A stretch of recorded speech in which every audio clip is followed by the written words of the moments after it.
Ahora vamos a hablar de algo lindo que es, la contaminación del aire. Ah, sí, sí. Perdón, pero es la realidad en la que vivimos, ¿no? No sé cómo lo ven ustedes acá en la ciudad de Buenos Aires, cómo se respira el aire, pero la verdad que la contaminación del aire es una situación que preocupa y sobre todo en grandes ciudades como Buenos Aires. ¿De qué hablamos cuando hablamos de contaminación del aire? De esto de que por actividades humanas se introducen sustancias en la atmósfera que generan un impacto negativo en el ambiente y en los seres vivos. Vos sabés que la Organización Mundial de la Salud en su último informe dijo que el 92% de las personas en el mundo habitan en lugares que están por encima, digamos, donde los niveles de contaminación del aire se encuentran por encima de lo recomendado para que afecten a la salud del ambiente, a la salud de las personas. ¿Cuánto? ¿El 92%?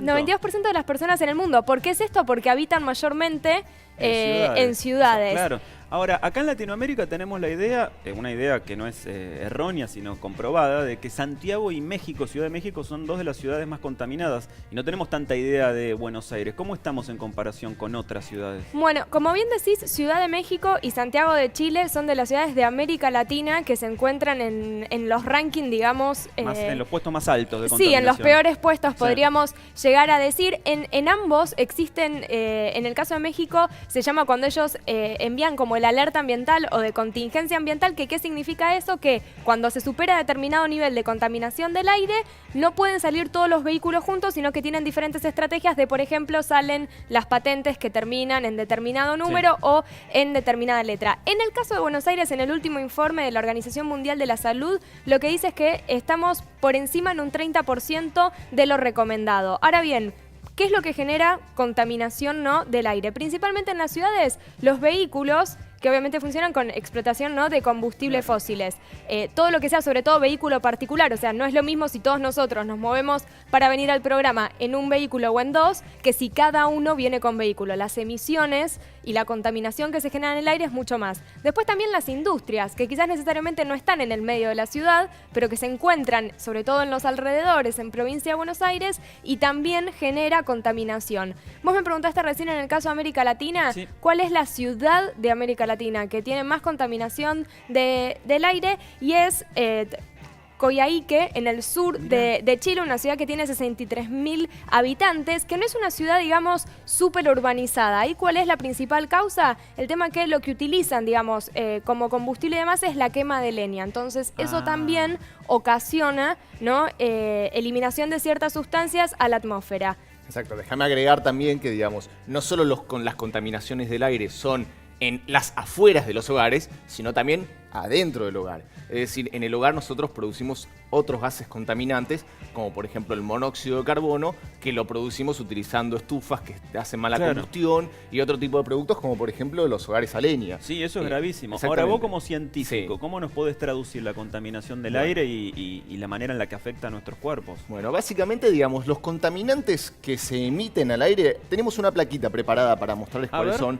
Esos contaminantes afectan notablemente la salud humana. Son algunos contaminantes que, digamos, por ejemplo, eso es lo que nos puede generar la polución en el aire, demencia. Polución en el aire es lo mismo que contaminación. Claro. Bien, vamos a decir la contaminación. Puede llegar a generar demencia. Exactamente. Ahora te voy a contar cuáles son los contaminantes, pero fíjate, digamos, aparte de lo obvio, que son enfermedades respiratorias como el EPOC y el asma, que aumentan significativamente en personas, digamos, sobre todo en las sedes urbanas, puede producir infarto, problemas de aprendizaje y demencia, y eso tiene que ver con que algunos de estos contaminantes ingresan directamente a través de las fosas nasales al cerebro.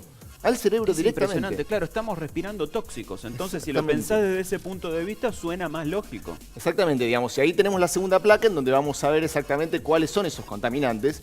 En esos contaminantes podemos ver materia particulada. La materia particulada son pequeñas partículas que se emiten no solo de la combustión, sino que cuando mueven los autos, digamos, son andar, pedacitos de cosas. Pedacitos muy chiquititos de cosas, que miden menos de 10 micrómetros. O sea, son muy chiquititas, y por eso es que penetran muy fácilmente a través de nuestro sistema respiratorio, de las vías nasales, en nuestro cerebro. Y van a cosas. Ahí tenemos los otros. A ver qué otras cosas son las más contaminantes, las que generan polución. Ozono, que eso ya sabemos que el ozono, la capa de ozono, eso también, digamos, genera un montón de contaminantes. El dióxido de nitrógeno y el dióxido de azufre. Azufre. Esos dos son muy perjudiciales para la salud, son muy perjudiciales.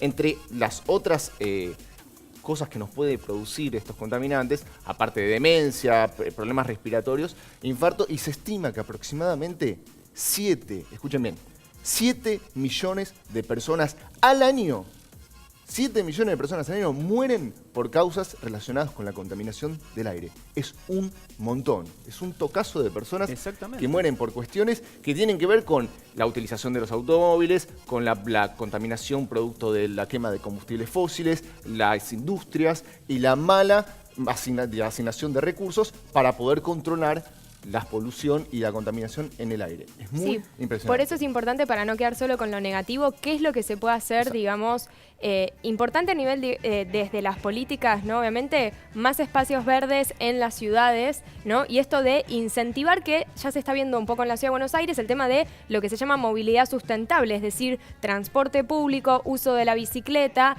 caminar. Desde el hogar, con lo de siempre, tratar de reducir, ¿no?, su propia huella de carbono, ser más eficientes, y esto, empezar a ver cómo nos movilizamos. Sé que a veces es difícil si hay marchas, piquetes o demás, pero tratar de empezar también a tomar medidas que ayuden a no contribuir a mayor contaminación del aire. Sí, nosotros hablamos siempre con Morán de confundir lo urgente con lo importante, ¿no? Me parece que en una situación como esta es deseable y es bueno también que se le asigne a los ciudadanos la responsabilidad de cuidarse, pero tiene que haber propuestas desde el Estado, ¿no? Cuando desde el Estado, y me refiero a todos los niveles del Estado, solamente se promueve el transporte automotor, digamos, porque digo, si las grandes soluciones de comunicación o de transporte en las ciudades son colectivos que van por el medio de las avenidas, cualquiera de nosotros sabe que en ciudades evolucionadas, y nosotros estamos muy lejos de eso, porque tenemos problemas de educación, de pobreza, de alimentación, de todo tipo, pero en las ciudades evolucionadas están apostando por transporte público eléctrico, por ejemplo, o por ferrocarriles. Nosotros hemos desmantelado los ferrocarriles en la Argentina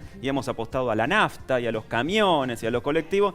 Bueno, parece también voluntarista que siempre la responsabilidad final es del ciudadano, ¿no? Bueno, que vaya en bicicleta a trabajar para evitar el problema de la contaminación. Hacen falta políticas públicas, como decíamos en la educación, a largo plazo. Pensar este país a 30, 50 años, eso es algo que es desconocido para nosotros. Hace falta que la agenda ambiental forme parte de las políticas de forma tan importante como la educación, la seguridad. Exacto. A veces parece lo que vos decís, que es menos importante, pero es transversal a todo, porque afecta, por ejemplo, a la salud.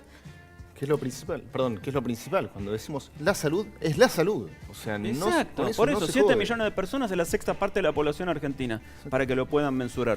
Sí, va de la mano las políticas públicas con la acción individual. Sobre todo la acción individual repercute en el ejemplo y en la educación. Digo, sí va a haber un cambio generacional. Creo que ya los niños están teniendo una educación diferente en cuanto a la preservación del medio ambiente y en cómo manejarse con lo cotidiano, con los residuos, con la preservación del agua. En ese sentido la acción individual sirve. Siempre tiene que estar acompañado por una política pública, porque si no es imposible. Claro, pero siempre los países que triunfan son los que tienen estados presentes, estados fuertes. Es lo mismo que pasa con la educación. Bueno, si el pibe quiere aprender inglés, que vaya a la profe particular. Siempre se le asigna al ciudadano, al individuo, la responsabilidad. El problema en los países en desarrollo, como se le dice al nuestro, es que las consecuencias de las cosas que cuentan Thaís y Diego no se ven pasado mañana, se ven a largo plazo. Claro. Los problemas de cambio climático, problemas de contaminación. Entonces, mucha gente está preocupada más por el corto plazo y por ende el político de turno piensa más en la próxima elección dentro de 2 o 4 años que en cosas que van a pasar dentro de 10 o 15 si nadie hace nada. Siempre es así.